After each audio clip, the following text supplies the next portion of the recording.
لا إله إلا الله، لا إله إلا الله، لا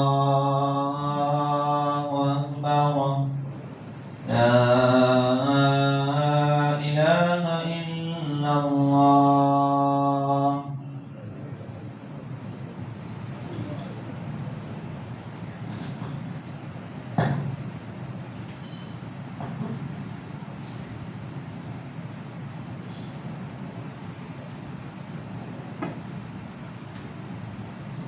إن الحمد لله نحمده ونستعينه ونستغفره ونعوذ بالله من شرور أنفسنا ومن سيئات أعمالنا. من يهده الله فلا مضل له ومن يضلل فلا هادي له. أشهد أن لا إله إلا الله وحده لا شريك له، له الملك وله الحمد وهو على كل شيء قدير. رب اشرح لي صدري ويسر لي امري واحلل عقدة من لساني يفقهوا قولي. فان خير الحديث كتاب الله وخير الهدى هدى محمد صلى الله عليه وسلم وشر الامور محدثاتها وكل محدثة بدعة وكل بدعة ضلالة وكل ضلالة في النار. فاعوذ بالله من الشيطان الرجيم من همزه ونفخه ونفسه. بسم الله الرحمن الرحيم. يا أيها الذين آمنوا اتقوا الله حق تقاته ولا تموتن إلا وأنتم مسلمون. يا أيها الناس اتقوا ربكم الذي خلقكم من نفس واحدة وخلق منها زوجها وبث منهما رجالا كثيرا ونساء واتقوا الله الذي تساءلون به والأرحام إن الله كان عليكم رقيبا. يا أيها الذين آمنوا اتقوا الله وقولوا قولا سديدا يصلح لكم أعمالكم ويغفر لكم ذنوبكم ومن يطع الله ورسوله فقد فاز فوزا عظيما. وقال تعالى في موضع آخر: لن ينال الله لحومها ولا دماؤها ولكن يناله التقوى منكم. وقال النبي صلى الله عليه وسلم: اللهم لا عيش الا عيش الآخرة. قابل احترام بزرگوں، نوجوان دوستوں، پردہ نشین اسلامی ماں اور بہنوں، رب العالمین کا بہت بڑا احسان ہے کہ اس کی توفیق سے میں اور آپ نصیحت کی کچھ باتیں سننے کے لیے جمعہ کے اس مبارک موقع پر اللہ کے گھر میں جمع ہوئے ہیں۔ جمعہ کا جو عنوان آپ کے سامنے رکھا گیا، قربانی لیکن کس کی؟ عنوان جمعہ کی طرف بڑھنے سے پہلے ایک نظر رافع کے ان مظلوم مسلمانوں پر ڈالیں گے، کیونکہ پیارے نبی محمد رسول اللہ صلی اللہ علیہ وسلم نے فرمایا تھا: مثل المؤمنین کمثل الجسد الواحد. ایک مسلمان کی مثال جسم واحد کی طرح ہے. ایک مسلمان دوسرے مسلمان کا بھائی ہے. دنیا کے کسی بھی کونے میں، کسی بھی خطے، کسی بھی شہر میں اگر کوئی مسلمان بھائی ہے، اگر کوئی مسلمان بندہ ہے، کوئی مسلمان بندی ہے، تو اس کا مجھ سے، آپ کا، ہم تمام کا اس سے ایک اسلامی ایمانی رشتہ ہے. دنیا کے کسی کونے میں کسی مسلمان کو تکلیف ہوتی ہے، مجھ کو اور آپ کو تکلیف محسوس ہونی چاہیے، کیونکہ وہ ہمارا مسلمان بھائی ہے. فلسطین میں جتنے مظلوم مسلمانوں کو ستایا گیا، ان کا درد میں اور آپ محسوس کریں، کیونکہ ایک مسلمان دوسرے مسلمان کا بھائی ہے. وہ ہماری بہنیں ہیں، وہ ہماری مائیں ہیں جن کو تڑپایا جا رہا ہے. اور آج حالیہ میں اسرائیل کا ایک اور ہتھ کنڈا ایک شہر بنا جسے رافع کہا گیا. رافع شہر پر مسلمانوں پر بمباری ہو رہی ہے، تڑپایا جا رہا ہے، ستایا جا رہا ہے، مارا جا رہا ہے، کاٹا جا رہا ہے. ان کا درد میں اور آپ محسوس کریں. جس طرح ایک انسان کا جسم ہے، ویسے ہی مثال پیارے نبی نے دی کہ جس طرح ایک انسان کے کسی ایک جسم کے کسی ایک حصے میں درد ہوتا ہے، سارا جسم تکلیف محسوس کرتا ہے. آپ کے جسم میں کہیں تکلیف ہو جائے، سارا جسم آپ کی اس تکلیف کو محسوس کرتا ہے. بالکل اسی طرح دنیا کے کسی کونے میں بھی کسی بھی مسلمان کو تکلیف ہو، اس کا درد میں اور آپ اپنے دلوں میں محسوس کریں، کیونکہ وہ ہمارا مسلمان بھائی ہے. جمعہ کے اس موقع پر رب کی بارگاہ میں بیٹھ کر ہم دعا کرتے ہیں: اے اللہ، فلسطین، غازہ اور رافع کے مسلمانوں پر رحم فرما. اے اللہ، ایک غیبی مدد نازل فرما. اے اللہ، جو شہید ہو چکے ہیں انہیں جنت الفردوس میں اعلیٰ مقام نصیب فرما. اے اللہ، یہ یہود جو تیرے رسول کے دشمن ہیں، تیرے دین کے دشمن ہیں، اے اللہ، ان یہودیوں کو نیست و نابود فرما، ان کو ہلاک و برباد فرما. نوجوان دوستوں، میں اور آپ جس دور سے گزر رہے ہیں وہ ذی القعدہ ہے. کچھ دنوں کے بعد حج کا ایک عظیم مہینہ جسے عشر ذی الحجہ ذی الحج کا مہینہ کہا جاتا ہے، حج کا مہینہ، اور یہ عربی سال کا ایک آخری مہینہ ہے. ذی الحج کا مہینہ آنے والا ہے. کئی حجاج حج کی طرف روانہ ہے، حج کے لیے ایک اللہ کے عظیم عبادت کو انجام دینے کے لیے. جب عشر ذی الحجہ آتا ہے، یہ رحمتوں والا مہینہ، یہ رحمتوں والے دن ہے. رب العالمین اپنے کلام قرآن مجید میں اس کی قسم کھا کر کہتا ہے والفجر ولیال عشر، قسم ہے فجر کے وقت کی، قسم ہے 10 راتوں کی.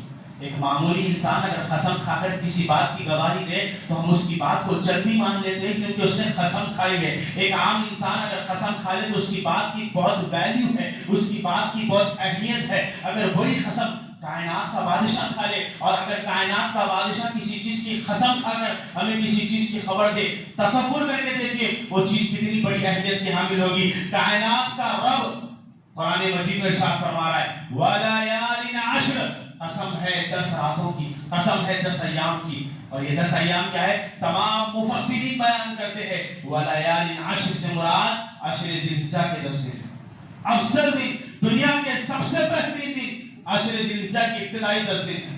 شیخ الاسلام امام ابن تیمیہ رحمہ اللہ کہتے ہیں راتوں کے اعتبار سے، رات جو ہوتی ہے راتوں کے اعتبار سے رمضان کی راتیں عشر ذی الحجہ کی راتوں سے بہتر ہے. راتوں کے اعتبار سے عشر ذی الحجہ کی راتیں رمضان کی راتیں عشر ذی الحجہ کی راتوں سے بہتر ہے. لیکن دن کے بارے میں جب آپ نے فرمایا تو امام ابن تیمیہ رحمہ اللہ کہتے ہیں دن کے اعتبار سے رمضان کے 10 آخری کے 10 دنوں سے افضل عشر ذی الحجہ کے 10 دن ہیں. اللہ اکبر. عشر ذی الحجہ جس کی قسم رب نے کھائی ہے، برکتوں والا رحمتوں والا یہ مہینہ ہے، اور 4 حرمت والے مہینوں میں سے مہینہ ہے. اللہ کے نبی صلی اللہ علیہ وسلم نے عشر ذی الحجہ میں عبادت کا حکم دیا، اللہ سے توبہ و استغفار کرنے کا، ان 9 دن روزوں کا اہتمام کرنے کا، رب سے قربت حاصل کرنے کا. یہ مہینہ آنے والا ہے، لہذا اللہ کی عبادت میں آگے بڑھیے اور اپنے ایمان میں اضافہ کریے.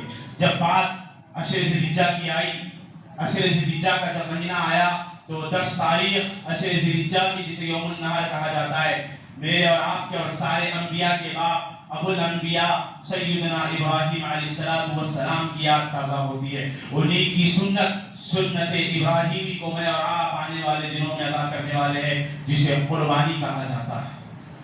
ابراہیم علیہ السلام اللہ کے خلیل، کتنی سخت آزمائش اللہ نے کی، کتنا انبیاء کو آزمایا گیا.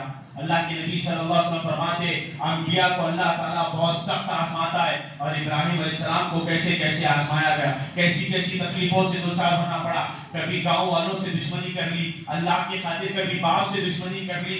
گاؤں والوں نے آگ پہ ڈالنے کا فیصلہ کیا، آگ میں کود گئے. اللہ تعالیٰ نے ایک لمبی عمر تک ابراہیم علیہ السلام کو اولاد سے محروم رکھا. جب اولاد ہوئی تو حکم ہوا کہ اولاد کو ویران وادی میں چھوڑ دیا جائے. آزمائش پہ آزمائش، سختی پہ سختی ابراہیم علیہ السلام پر. اور یہی بیٹا جب لگتے جگر 10 سے 11 سال کی عمر کو پہنچتا ہے، کیسی آزمائش ہے. اللہ کہتا ہے فَلَمَّا بَلَغَ مَعَهُ السَّعْيَ قَالَ يَا بُنَيَّ إِنِّي أَرَىٰ فِي الْمَنَامِ أَنِّي أَذْبَحُكَ فَانظُرْ مَاذَا تَرَىٰ. باپ اپنے بیٹے سے پوچھتا ہے اے میرے لخت جگر، تصور کر کے دیکھیں ابراہیم علیہ السلام کی عمر 84 سال ہے، 84 ایئرز کی عمر میں اللہ نے لڑکا دیا، ویران وادی میں چھوڑنے کا حکم ہوا. اور جب بچہ 11 سال کی عمر کو پہنچتا ہے، اللہ کہتا ہے ابراہیم ہم تم کو خواب دکھاتے ہیں. انبیاء کا خواب ایک قسم کی وحی ہوتی ہے. اللہ کہتا ہے ابراہیم اب ہم تمہارا تقویٰ دیکھنا چاہتے ہیں، تمہاری محبت دیکھنا چاہتے ہیں اللہ سے. ابراہیم ذرا بیٹے کو ذبح تو کر دو. کتنی بڑی بات ہے، ہاتھ میں چاقو تلوار، بیٹے کو ذبح کرنے کی باری.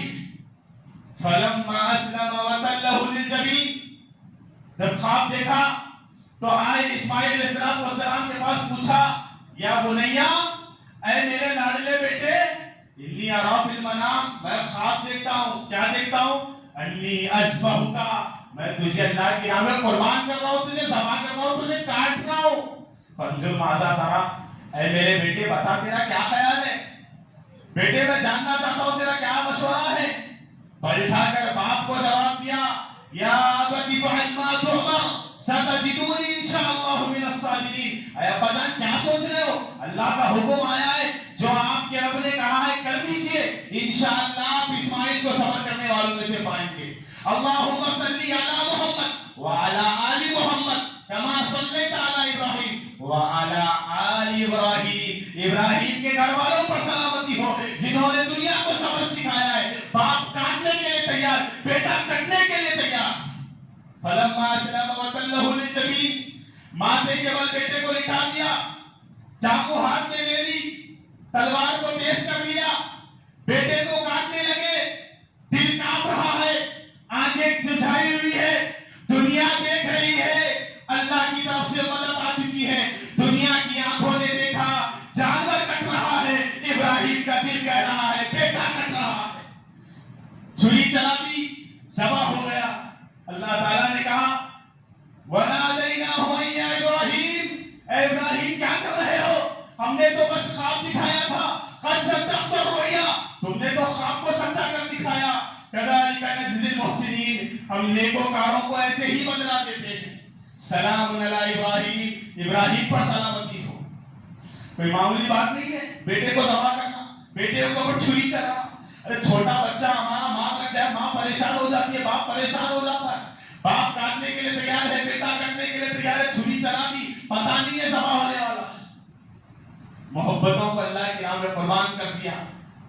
جب یہ منظر آتا ہے، یہ دن آتا ہے، اسی ابراہیم علیہ السلام کی سنت کو باقی رکھنے کے لیے اللہ نے کہا فَنَادَيْنَاهُ بِذِبْحٍ عَظِيمٍ، ہم اس قربانی کو سب سے بڑی قربانی شمار کرتے ہیں اور اس سنت کو تمہارے لیے آنے والی نسلوں تک زندہ رکھتے ہیں۔ ابراہیم علیہ السلام کی اسی سنت کو اپناتے ہوئے ہر سال عید النحر کے موقع پر خون بہایا جاتا ہے تاکہ میں اور آپ قربانی کا تذکرہ اپنے سامنے کریں۔ لیکن سوال یہ ہے، قربانی صرف جانور کی کافی ہے اللہ کو خوش کرنے کے لیے؟ کیا صرف جانوروں کی قربانی کر دینا کافی ہے؟ ابراہیم نے اپنے بیٹے کو قربان کرنے کا ارادہ کیا خواب کو سچا کرنے کے لیے۔ کیا ہمارے پاس اتنی جرأت ہے؟ ذرا تصور کر کے دیکھو، اگر اللہ اولاد کے ذبح کرنے کا حکم دیتا، کیا ہمارے جسموں میں اتنی طاقت تھی ہر سال اپنی اولاد کو ذبح کرے؟ اللہ تعالیٰ امتحان لے رہا، اللہ کو خوش کرنے کے لیے زندگی میں جانور کی قربانی کے علاوہ بھی بہت ساری قربانیاں دینا پڑتا ہے۔ عید الاضحیٰ کا دن آ گیا، جانوروں کو ذبح کر دیا، اونٹ گائے بکرا کاٹ دیا اور سمجھ کے آپ متقی ہو گئے۔ لَن يَنَالَ اللَّهَ لُحُومُهَا وَلَا دِمَاؤُهَا وَلَكِنْ يَنَالُهُ التَّقْوَىٰ مِنكُمْ، اللہ تعالیٰ کے پاس نہ تمہارے جانوروں کا گوشت پہنچتا ہے، نہ اللہ تعالیٰ کے پاس تمہارے جانوروں کا خون پہنچتا ہے، بس جب تم ذبح کرتے ہو اللہ تمہارے دل کو دیکھتا ہے کتنی محبت ہے۔ کیا تم اللہ کی خاطر جس طرح جانور کو ذبح کر سکتے ہو، زندگی میں اور بھی قربانی دے سکتے ہو؟ اللہ یہ دیکھنا چاہتا ہے، اس کی محبت کی خاطر تم نے جانوروں کو قربان کیا ہے، اب اللہ تمہارے دل میں یہ تقویٰ دیکھنا چاہتا ہے، جس طرح تم جانور کو ذبح کر سکتے ہو، کیا اللہ کی راہ میں دشواریاں آئے گی تو دوسری چیزوں کو بھی قربان کرنے کے لیے تیار ہو؟ صرف جانور کی قربانی نہیں دوستوں، جانور کے علاوہ بھی انسان کو اپنی جنت حاصل کرنے کے لیے، اپنے رب کو خوش کرنے کے لیے، دین اسلام کی عزت کے لیے بہت ساری قربانیوں کا نذرانہ پیش کرنا پڑے گا۔ قربانی کس کی؟ جانور کے علاوہ سب سے پہلی قربانی جو مجھ کو اور آپ کو دینی ہے، ہر لمحہ دینی ہے، اپنے تکبر کی قربانی دینی ہے، اپنے انا کی قربانی۔ آج تکبر وہ خطرناک بیماری معاشرے کے اندر ہے جس کی وجہ سے کئی گھرانے برباد ہو گئے، کئی رشتے ختم ہو گئے، کئی دوریاں ہو گئی، کئی معاملات خراب ہو گئے اسی تکبر کی وجہ سے۔ اور تکبر حد تو یہ ہے، انسان اللہ کے دین میں تکبر کرنے لگا ہے۔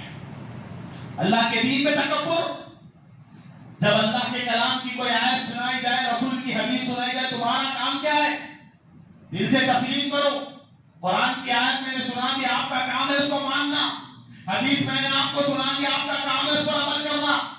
لیکن معاملہ یہ ہے کہ حدیث کے معاملے میں تکبر، قرآن کے معاملوں میں تکبر، یہ تکبر کی قربانی عزیز دوستوں کا لمحہ دینا ہے۔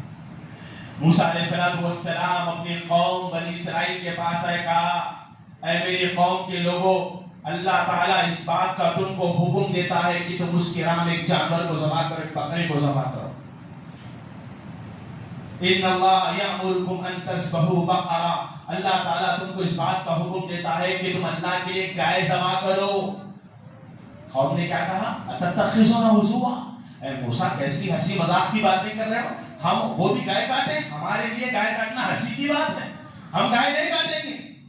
اللہ کا کلام سنا رہے موسیٰ علیہ السلام، اللہ عرش والے کا حکم سنا رہے، کہا اللہ تعالیٰ کہتا ہے تم اس کی راہ میں گائے ذبح کرو۔ قوم والوں نے مذاق اڑایا قرآن کی آیت کا، ان کی کتاب کا، تورات کا۔ قوم کی جہالت کو لے کر موسیٰ علیہ السلام نے کہا ان نکون من الجاہلین، میں اسے جاہلوں سے تیری پناہ چاہتا ہوں۔ علم آیا آپ کے پاس، حدیث پہنچی، قرآن کی آیت پہنچی، آپ کا کام ہے تصدیق کرنا، یہ نہیں کہ اللہ کے دین کا مذاق اڑا کر اپنے آپ کے اندر تکبر پیدا کرے۔ تکبر انسان کے ایمان اور آخرت کو برباد کر دیتی ہے، اور آج تکبر کی قربانی دینا میرے اور آپ کے لیے بہت ضروری ہو گیا ہے۔ پیارے نبی صلی اللہ علیہ وسلم کی حدیث ہے، آپ نے فرمایا سیدھے ہاتھ سے پیو، سیدھے ہاتھ سے کھاؤ، سیدھے ہاتھ سے پیو۔ اور فلم انڈسٹری کے تمام ایکٹر آپ کو یہ سکھا دیں بائیں ہاتھ سے پیو اور بائیں ہاتھ سے کھاؤ۔ جتنے ایڈورٹائزمنٹ آتے ہیں غور کر کے دیکھیے، سب میں بائیں ہاتھ کا استعمال کیا جاتا ہے، فیشن۔ اللہ کے نبی نے کہا فَإِنَّ الشَّيْطَانَ يَشْرَبُ بِشِمَالِهِ، بے شک شیطان بائیں ہاتھ سے پیتا ہے۔ سیدھے ہاتھ سے پینے کا حکم دیا گیا ہے۔ کھانا کھا رہے ہیں، کھانا کھاتے وقت بھی آپ کو سیدھے ہاتھ سے پینے کا حکم دیا گیا ہے۔ رسول کی حدیث آنے کے بعد علم رکھتے ہوئے اگر آپ سیدھے ہاتھ سے پانی نہیں پیتے، آپ کا تکبر ہے، حدیث کے معاملے میں آپ کا تکبر ہے۔ بندہ کھانا کھا رہا ہے اور پانی کیسے پی رہا ہے؟ ایسے پی رہا ہے، ہاتھ لگا کر۔ اور کیا نظریہ ہے؟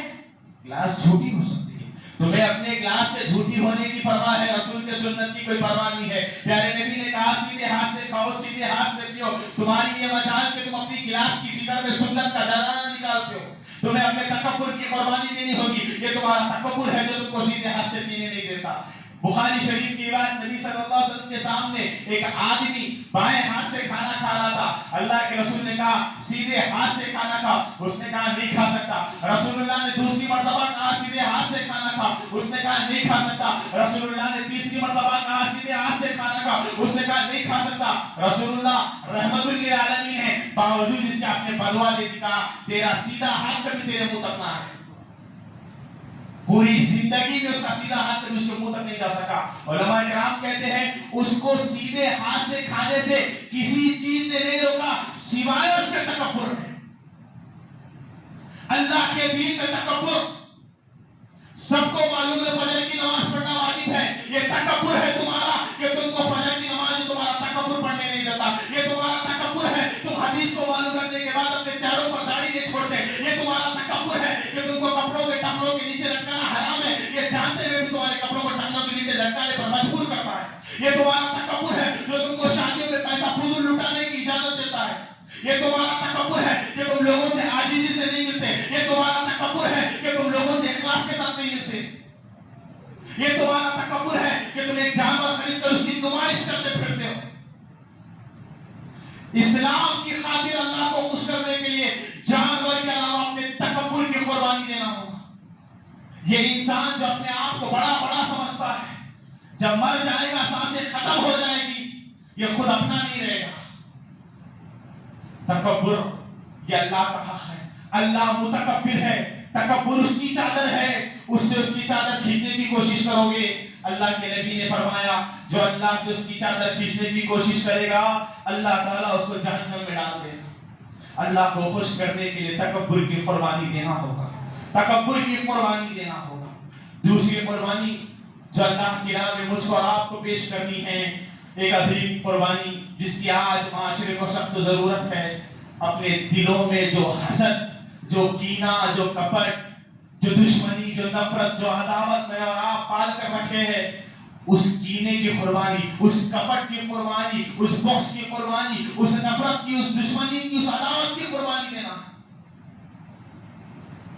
آج معاملہ ایسا ہے، بیٹا گھر میں داخل ہوتا ہے اپنی ماں کو سلام نہیں کرتا، باپ انتظار میں بیٹھا ہے گھر میں، باپ میرا بیٹا جاب سے آئے گا مجھ سے کچھ گفتگو کرے گا، باپ کے دل میں تمنا ہے بیٹے سے کچھ دیر بات کرے، بیٹا گھر میں داخل ہوتا ہے بغیر سلام کرے اپنے کمرے میں چلا جاتا ہے اور صبح نکل کر پھر واپس چلا جاتا ہے۔ ماں باپ سے بات کرنے کی اس کو فرصت نہیں ہے۔ یہ کیسی دل میں ماں باپ کے لیے نفرت ہے تمہارے اندر، کہ تم 2 منٹ اپنے ماں باپ کے سائے میں بیٹھ کر بات نہیں کر سکتے؟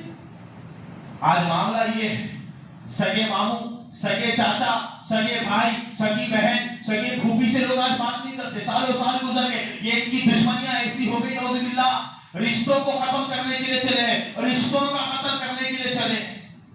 ایک ایسی دشمنی ہے، ایک ایسا کینہ ہے، ایک ایسا حسد ہے جو تم کو تمہارے ماں باپ سے الگ کرتا ہے، ایک ایسی دشمنی ہے جو تم کو اپنے ماموں سے بات کرنے کی اجازت نہیں دیتا، ایک ایسی نفرت ہے جو تم کو تمہارے پھوپھی سے بات کرنے کی اجازت نہیں دیتا۔ آج قربانی کا گوشت کٹ رہا ہے لیکن بٹ نہیں رہا ہے، قربانی کا گوشت کٹ تو رہا ہے مگر رشتہ داروں میں بٹ نہیں رہا ہے۔ کیوں؟ میرے ماموں کے بچے نے مجھ کو سلام نہیں کیا، میری مامی نے میری قدر نہیں کی۔ لا حول ولا قوت الا باللہ۔ تم اس کے سلام کے محتاج ہو، تم اس کے پیسوں کے محتاج ہو۔ تمہارے پیسوں کا کتنا گھمنڈ ہے اپنے آئینے میں دیکھیے، کیسی دشمنی ہے۔ اللہ کے نبی محمد رسول اللہ صلی اللہ علیہ وسلم نے فرمایا لا يحل لمسلم ان يهجر اخاه فوق 3 ليال يلتقيان فيعرض هذا ويعرض هذا وخيرهما الذي يبدأ بالسلام۔ اللہ کے نبی صلی اللہ علیہ وسلم نے فرمایا کسی مسلمان کے لیے جائز نہیں ہے، حرام ہے کہ وہ اپنے مسلمان بھائی سے 3 دن سے زیادہ بات چھوڑ دے۔ ناراض ہویا، وقتی طور کی بات ہے، نفرت ہوئی، ٹھیک اچھی بات ہے، 1 سے 2 دن، 2 سے 3 دن، کسی مسلمان کے لیے جائز نہیں ہے، حرام ہے اپنے مسلمان بھائی سے 3 دن سے زیادہ بات چھوڑ دے۔ کتنے لوگ ہیں جو اپنے دوستوں سے سالوں سے بات نہیں کرتے، بس تھوڑی لڑائی ہو گئی خاندان والوں سے، رشتہ داروں سے، یہ معاملہ ہو گیا، عید کا سلام کرنا گوارا نہیں ہے ان کو، عید آ رہی گزر گئی، رمضان گزر گیا، بقرعید گزر گئی، دنیں گزر رہی ہے، خبر تک پہنچ گئے مگر اپنے رشتہ داروں کو سلام کرنے کی، ان کے گھر جانے کی، بیٹھنے کی، مسکرا کر ملنے کی آپ کو پرمیشن نہیں ملی۔ یہ کیسی نفرت ہے؟ ایسی نفرت سے موت بہتر ہے۔ ارے اپنے دلوں سے اس نفرت کی قربانی دیجئے، اپنے نفرت کو نکال کر پھینکیے جو نفرت ان کو دین اسلام سے دور کر دے۔ کیسی نفرت جی، کیسی نفرت؟ آج معاملہ میں نے اپنی آنکھوں سے دیکھا، اپنے پاس خاندان کے لوگوں کو، اس کو اپنے سگے ماموں کا پتہ نہیں ہے، معلوم ہے ماموں 4 ہے، کون ہے پتہ نہیں، کیونکہ والدہ نے کبھی ماموں سے اپنے بھتیجے کا انٹروڈکشن نہیں کروایا، تعارف نہیں کروایا۔ رشتوں میں دراڑ، رشتوں میں دوریاں، وجہ کیا ہے؟ پراپرٹی کو لے کر، حسد کو لے کر، کینہ کپٹ، دشمنی، نفرت، یہ چیزیں کام آنے والی نہیں ہیں۔ آج دنیا میں اس کی قربانی دینے کی سخت ضرورت ہے، سخت ضرورت ہے۔ آج مسلمانوں کو اپنے غرور کی، اپنے گھمنڈ کی، اپنے تکبر کی، اپنے حسد کی، اپنے کینے کی، اپنے بغض کی قربانی دینے کی ضرورت ہے۔ اللہ کے نبی صلی اللہ علیہ وسلم فرماتے ہیں وہ آدمی کامیاب نہیں ہو سکتا جس کے سینے میں بغض ہو۔ آپ کو معلوم ہے غیبت، پیارے نبی صلی اللہ علیہ وسلم نے صحابہ سے پوچھا تھا اے صحابہ کیا تم جانتے ہو غیبت کیا ہے؟ تو صحابہ نے کہا اللہ اور اس کے رسول بہتر جانتے ہیں۔ اللہ کے نبی نے فرمایا اپنے مسلمان بھائی کی برائی دوسروں کے سامنے بیان کرنا یہ غیبت ہے۔ صحابہ کرام نے پوچھا اے اللہ کے رسول اگر ہم کسی کی برائی لوگوں کے سامنے بیان کرتے ہیں اور وہ برائی اس کے اندر موجود ہو تو اللہ کے نبی نے فرمایا اے نادان اگر وہ برائی اس کے اندر موجود ہے تبھی تو غیبت ہے، تبھی تو غیبت ہے۔ ٹھیک ہے، مانا کہ آپ کے رشتہ داروں کو کچھ غلطیاں ہوں گی، ان کی غلطیوں کو لوگوں کے سامنے ڈھنڈورا پیٹنا اسلام اس کی اجازت نہیں دیتا۔ آپ کے ماموں کی، آپ کے خالہ کی، آپ کے چچا کی، آپ کے پھوپھا کی کچھ غلطی ہوگی، نظر انداز کریے، رحمت کا پردہ ڈالیے، ان کی برائی کو خاندان میں ڈھنڈورا پیٹنا اسلام اس بات کی اجازت نہیں دیتا۔ نبی نے فرمایا کسی مسلمان کی برائی کو دوسروں کے سامنے بیان کرنا یہ غیبت ہے، اگر اس کے اندر وہ برائی موجود ہے تب بیان کرنا غیبت ہے۔ ہمارے پاس کیا ہے؟ جو ہے وہ بول رہا ہوں، جو ہے وہ بولنا یہی تو غیبت ہے، یہی غیبت ہے، اس کو سمجھنے کی ضرورت ہے۔ اور غیبت کتنا بڑا جرم ہے؟ اللہ کے نبی صلی اللہ علیہ وسلم فرماتے اللہ تعالیٰ نے سود کے 70 درجے بنائے، سود کے 70 درجے، سود کھانا کبیرہ گناہ ہے، ہلاک کرنے والا گناہ ہے، اللہ اور اس کے رسول سے اعلان جنگ کرنے والا گناہ ہے، سب سے خبیث گناہ ہے کہ انسان سود کھائے۔ اللہ کے نبی نے فرمایا سود کھانے کے 70 درجات ہیں، سود کا سب سے کم تر لوور درجہ یہ ہے کہ انسان اپنی ماں کے ساتھ زنا کرے، اللہ اپنی ماں کے ساتھ زنا کرے۔ سود کا درمیانی درجہ یہ ہے کہ انسان اللہ سے کہے کہ اللہ میں تیرے ساتھ جنگ کرنے کے لیے تیار ہوں، اللہ کتنی بڑی بات ہے۔ اللہ کے نبی فرماتے ہیں سود کا سب سے بڑا درجہ یہ ہے کہ ایک مسلمان اپنے مسلمان بھائی کی غیبت کرے، انا للہ و انا الیہ راجعون۔ کتنا خبیث گناہ ہے، رشتہ داروں میں دراڑ، دوستی میں دراڑ، یہ دشمنیاں، یہ نفرتیں، یہ کینہ کپٹ تم کو برباد کرنا، تمہارے معاشرے کو برباد کرنا، یہ غیبت، یہ چغلی، یہ جھوٹ، سب چیزوں کو ہٹائیے. یہ مسلمان کی پہچان نہیں ہے، یہ منافقوں کی علامت ہے، یہ منافقوں کی علامت ہے. اس قربانی کے پیغام سے مجھ کو آپ کو جو پیغام ملتا ہے کہ میں اور آپ اپنے دلوں کو اللہ کے لیے پاک و صاف کر لیں. ارے ابراہیم علیہ السلام اور ان کے گھر کو دیکھیے، محبتوں کو قربان کر دیا انہوں نے. ہم نفرت کو قربان نہیں کر سکتے، ہم کینہ کپٹ قربان نہیں کر سکتے اللہ کی خاطر. اللہ کے نبی نے فرمایا جب دو مسلمان آپس میں ملتے سلام کریں، اللہ تعالیٰ سلام کے ذریعے ان کے دلوں میں محبت پیدا فرما دے گا. کئی ایسے گھرانے ہیں، کئی ایسے رشتہ دار، سال گزر گئے عزیز دوستوں، آج تک بات نہیں کرتے وہ لوگ. صحیح ابو داؤد کی روایت ہے، پیارے نبی صلی اللہ علیہ وسلم نے فرمایا من حجر اخاہ فی السنۃ، جس نے اپنے مسلمان بھائی سے بات کرنا چھوڑ دیا اور 1 سال گزر گیا. کسی آپ رشتہ دار سے، کسی دوست سے آپ نے بات چھوڑ دی اور کتنے مہینے گزر گئے؟ 12 مہینے، 1 سال گزر گیا. اللہ کے نبی نے فرمایا گویا کہ اس نے اپنے مسلمان بھائی کا قتل کر دیا. کسی مسلمان سے 1 سال تک بات چھوڑ دینا گویا کہ اس کا قتل کر دینے کے برابر ہے. کتنی بڑی بات ہے، اللہ تعالیٰ محفوظ رکھے. یہ دشمنیاں تمہارے ایمان پر حملہ کرتی ہے، جس طرح دنیا برباد ہو رہی ہے آخرت بھی برباد ہو رہی ہے. دلوں میں جو بغض رکھ کر مر جاتے ہیں جنت ان کے لیے ممکن نہیں ہے. حذیفہ بن یمان رضی اللہ تعالیٰ عنہ، صحابہ کے واقعات آپ پڑھتے ہیں. حذیفہ رضی اللہ تعالیٰ عنہ، جنگ یرموک کا موقع ہے، جنگ یرموک کا موقع ہے. اپنے چچیرے بھائی کو پانی پلانے کے لیے پانی کا جام لے کر یرموک کے میدان میں پہنچے. جنگ یرموک میں صحابہ کی لاشیں پڑی ہیں، ان لاشوں میں اپنے بھائی کو تلاش کر رہے ہیں حذیفہ رضی اللہ تعالیٰ. اور جب اپنے چچیرے بھائی کے پاس پانی لے کر پہنچے، چچیرے بھائی کی آخری سانسیں چل رہی تھی، جنگ میں شہید ہو چکے تھے. کہا حذیفہ پانی پلا دے. حذیفہ رضی اللہ تعالیٰ عنہ پانی پلانے کے لیے قریب بڑھے.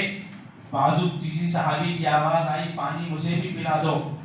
کہا اس صحابی نے حذیفہ مجھے ابھی پانی کی ضرورت نہیں ہے، پہلے میرے بھائی کو پانی پلا دو، اس کی آخری سانسیں چل رہی ہے. حذیفہ پانی کا جام لے کر دوسرے بھائی کی طرف بڑھے. جب دوسرے صحابی کے پاس پانی کا پیالہ لے کر پہنچے، پانی پلانے والے تھے، تیسرے شہید صحابی کی طرف سے آواز آئی مجھے پانی پلا دو. دوسرے نے کہا حذیفہ مجھے پانی کی ضرورت نہیں ہے، پہلے میرے بھائی کو پانی پلا دے، وہ تڑپ رہا ہے. جب تیسرے کے پاس پہنچے تو چوتھے کے پاس سے آواز آئی مجھے پانی پلا دو. تیسرے نے کہا چوتھے کو پلا دو، میں بعد میں پی لوں گا.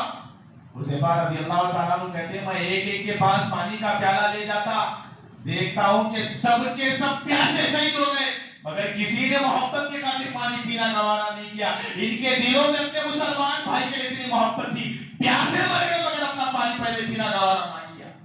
ایسی محبت پیدا کرنے کی ضرورت ہے. ارے ہم نہیں کھائے پرواہ نہیں ہے، ہمارا بھائی کھانا چاہیے، ہماری بہن کھانی چاہیے. آج وراثت میں بہنوں کو محروم کرنے والے ظالم، پراپرٹیز کے لیے لڑنے اور رشتہ داروں کا قتل کرنے والے ظالم، کل قیامت کے دن جب اللہ کے پاس کھڑے ہوں گے، حقوق و لباس کے معاملے میں سوال کیے جائیں گے. 2 گز زمین کا ٹکڑا، چھوٹا سا تیرا گھر ہے، سانسوں کی کوئی پرواہ نہیں ہے، پل بھر کا سامان تیار، زندگی بھر کا سامان تیار کر رہا ہے، پل بھر کی خبر نہیں ہے. یہ محبتیں، یہ دشمنیاں، یہ عداوتیں، یہ کینہ کپٹ انسان کو برباد کرنے والا ہے. لہذا قربانی کا یہ پیغام ہے کہ تکبر کے ساتھ ساتھ میں اور آپ اپنے دلوں کی دشمنیوں کی قربانی دے، اپنے نفرتوں کی قربانی دے. یہی انسان کو کام آنے والی چیز ہے.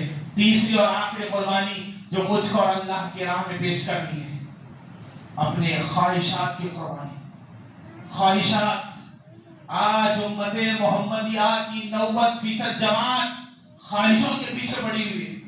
میری خواہش یہ ہے، میری خواہش وہ ہے، میری خواہش فلاں ہے. خواہشات کو پورا کرنے کی چکر میں حلال کی تمیز بھول گئے، حرام کی تمیز بھول گئے، رسول اللہ کی نافرمانی کرنے لگ گئے، اللہ کی نافرمانی کرنے لگ گئے، دین کو چھوڑ دیا، حدیثوں کو چھوڑ دیا، قرآن کو چھوڑ دیا، زندگی کے ساتھ گزرتے چلے گئے اور خواہشوں کو پورا کرنے کے چکر میں دین اسلام کو بازو رکھ دیا، دین کی باتوں کو لائٹ لے لیا. خواہشیں ہیں، آپ کے دلوں میں بھی ہے، میرے دلوں میں بھی ہے، صحابہ کے دلوں میں بھی تھی، لیکن صحابہ کرام اپنی خواہشوں کو قربان کر دیے اس جنت کو پانے کے لیے. خواہشیں ہیں بہت خواہشیں، خواہشوں پر قابو کرنا ہوگا، خواہشوں کو لگام دینا ہوگا. آج خواہشات کی قربانی بہت ضروری ہے. اور عجیب عجیب بات تو یہ ہے، تکلیف دہ بات تو یہ ہے، حلال خواہشیں نہیں آج معاشرے میں، حرام خواہشیں. صحابہ نے حلال خواہشوں کو چھوڑ دیا اللہ کی خاطر، اور امت ہے کہ حرام خواہشوں میں پڑی ہوئی. بچہ 7 سے 10 سال کی عمر کا، اس کی خواہش کیا معلوم ہے؟ حقہ پینا. نوجوان بچہ جوانی کی عمر کو پہنچا ہے، اس کو خواہش ہے بچی پٹانا. ایک نوجوان بچہ جوان ہوا ہے، اس کی خواہش ہے سگریٹ پینا. یہ خواہش ہے اور بری خواہش ہے. اور یہ خواہشات جس کو پورا کرنے کے لیے آج امت ایڑی چوٹی کا زور لگا رہی ہے، پیسوں کو برباد کر رہی ہے. شادیوں میں بس میرے بھائی کی شادی نمبر 1 ہو، لاکھوں کو لوگوں کو بلاؤ، لاکھوں اڑاؤ. خواہش ہے. یہ جو خواہشات کے پیچھے امت پڑی ہے نا، حلال حرام کی تمیز بھول گئی. ایک ماں کی خواہش ہے جب تک میری بیٹی ڈاکٹر نہیں بنے گی میں اس کی شادی نہیں کروں گی. یہ کیسی خواہش ہے؟ بچی کی خواہش بن گئی جب تک میں ڈاکٹر نہیں بنوں گی شادی نہیں کروں گی. بچی کی عمر 25 سال 27 سال کی عمر کو ہے، ڈاکٹر ہی پڑھ رہی ہے، ماں باپ نے شادی نہیں کروایا. کیوں؟ ڈاکٹر بن جائے پھر خواہش پوری ہو جائے گی پھر شادی کریں گے. آپ کی خواہش تو پوری ہوگی مگر شادی سے پہلے زنا ہو جائے گا، آپ کی بچی کا عشق ہو جائے گا اور وہ خواہشات تمہیں برباد کر دے گی. ضرورت ہے اس بات کی اللہ کی رضا کے لیے خواہشات کا نذرانہ پیش کرنا پڑے گا. خواہشات کے پیچھے لگی آج امت، ایسی ایسی خواہشات لے کر جی رہی ہے. ارے خواہشات میرے دل میں بھی ہے، تمہارے دل میں بھی ہے، صحابہ کے دلوں میں بھی تھی. مصعب بن عمیر رضی اللہ تعالیٰ عنہ جانتے ہیں ان کی خواہش کیا تھی؟ مصعب بن عمیر کی خواہش یہ تھی کہ ایک بار اگر کوئی لباس پہنتے تو دوبارہ اس لباس کو پہننا پسند نہیں کرتے.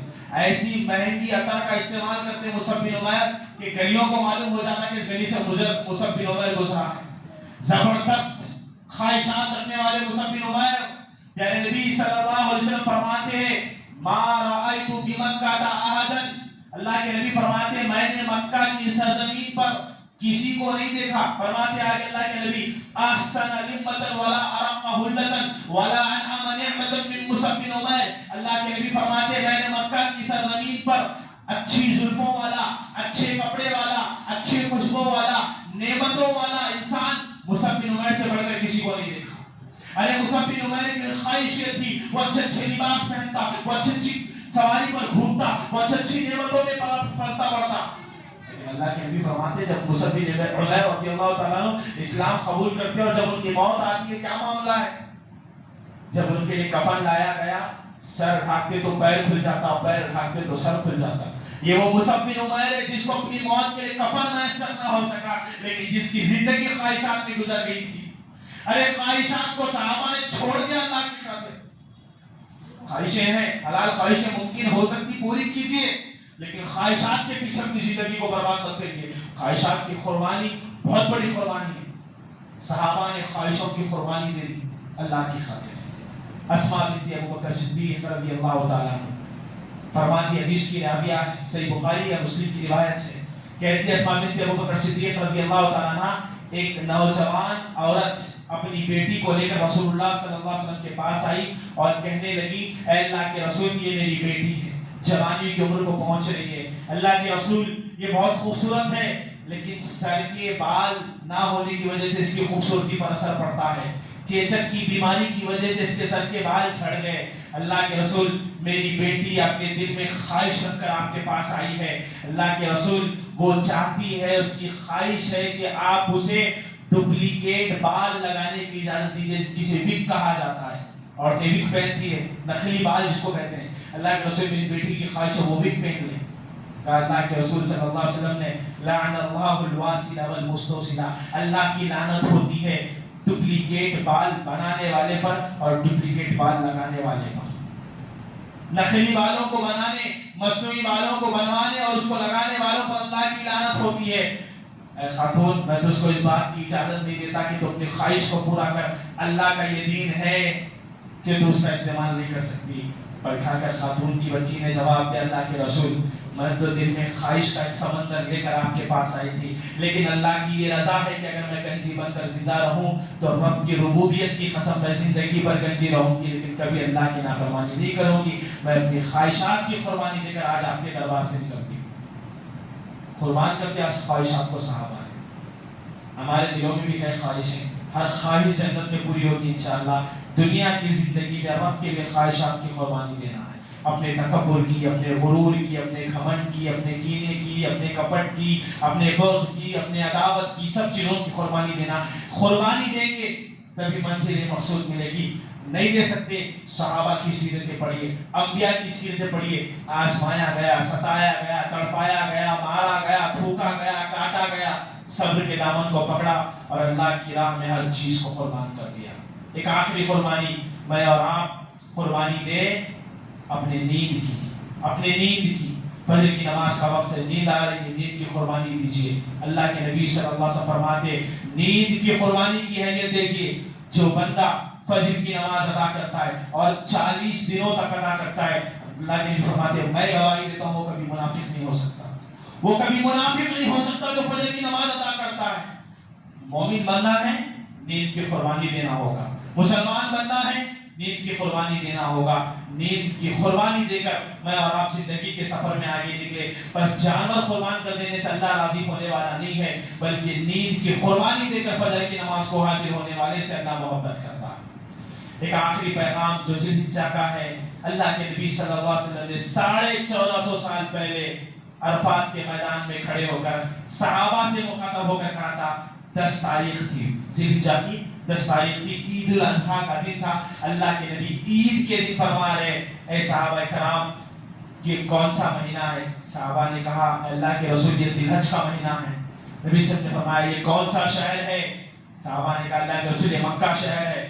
کہا اللہ کے وسلم نے کعبۃ اللہ کو جانتے ہو؟ کہا کعبہ اللہ تعالیٰ کا گھر ہے جس کا ہم طواف کرتے.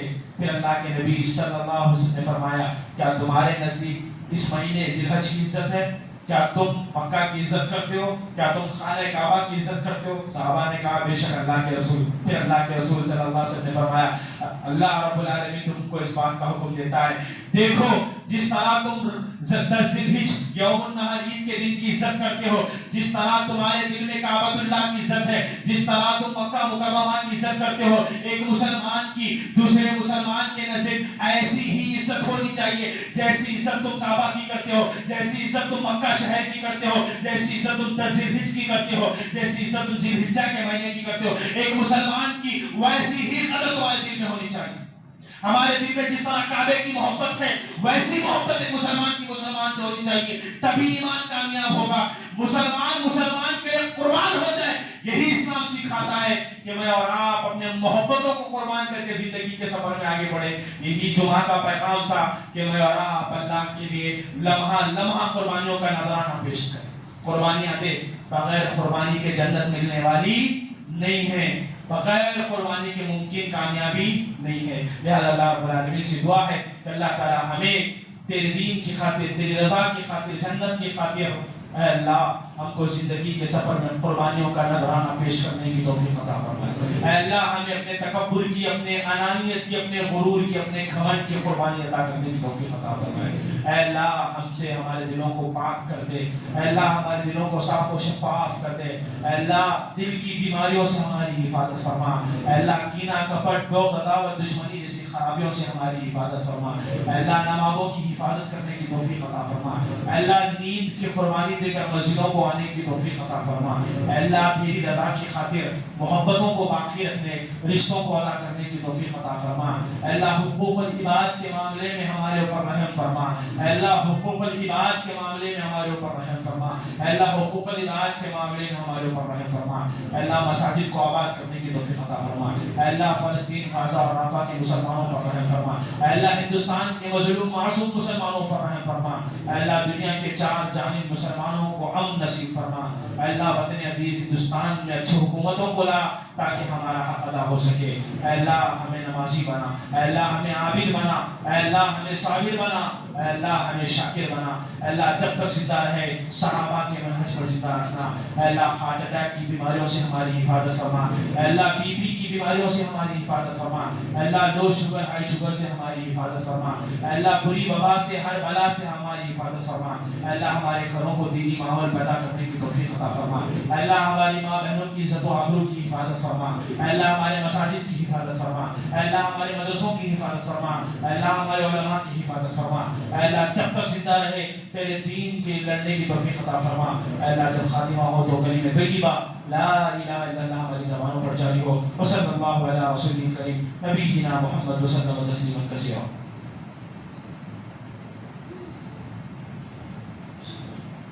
الحمد لله الذي هدانا لهذا وما كنا لنهتدي لولا ان هدانا الله، اشهد ان لا اله الا الله وحده لا شريك له، واشهد ان محمدا عبده ورسوله، فان خير الحديث كتاب الله وخير الهدى هدى محمد صلى الله عليه وسلم، وشر الامور محدثاتها وكل محدثه بدعه وكل ضلالة في النار. فأعوذ بالله من الشيطان الرجيم. بسم الله الرحمن الرحيم. إن الله وملائكته يصلون على النبي يا أيها الذين آمنوا صلوا عليه وسلموا تسليما. اللهم صل على محمد وعلى آل محمد كما صليت على إبراهيم وعلى آل إبراهيم إنك حميد مجيد. اللهم بارك على محمد وعلى آل محمد كما باركت على إبراهيم وعلى آل إبراهيم إنك حميد مجيد. سبحان ربك رب العزة عما يصفون وسلام على المرسلين والحمد لله رب العالمين.